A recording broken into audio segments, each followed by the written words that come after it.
ராகப் மதி மேலே இருக்கிற தன் வீட்டு மேலே ஜன்னலில் சிவப்பு கயிறை கட்டி வைக்கிறான். பெரிய கயிறை ரெட் கலர்ல தொங்க விட்டுறான். அவங்க வீட்டில் அவங்க அம்மா அப்பா சொந்தக்காரங்க எல்லாத்தையும் கூப்பிட்டு வச்சிருக்கா. யுத்தத்துக்கு வரும்போது அந்த வீட்டில் உள்ள அவங்கள மட்டும் கொல்லாம அவங்க என்ன செய்வாங்க, அந்த வீட்டில் உள்ள ராகாப் அவ சொந்தக்காரங்க எல்லாரையும் கூப்பிட்டு போய் இஸ்ரேல் தேசம் அவங்க தேவ பிள்ளைங்க இருக்கிற இடத்துக்குள்ள இவங்க வரக்கூடாது இல்லையா, தேவ பிள்ளைங்க இருக்கிற இடத்துக்கு வெளியே அவுட்டர் ஏரியான்னு சொல்லுவோம்ல, அந்த இடத்துல இந்த ராகாப்ப தங்க வைக்கிறாங்க.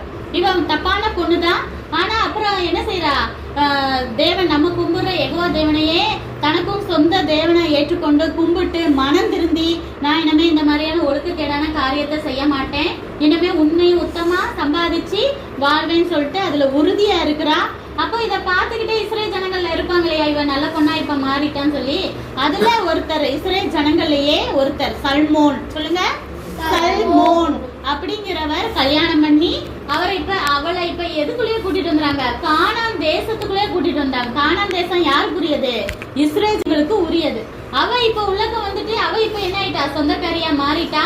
அவளோட வம்சத்துல பிறந்தவர் தான் யாரு, நம்ம ஏசப்பா. சரியா?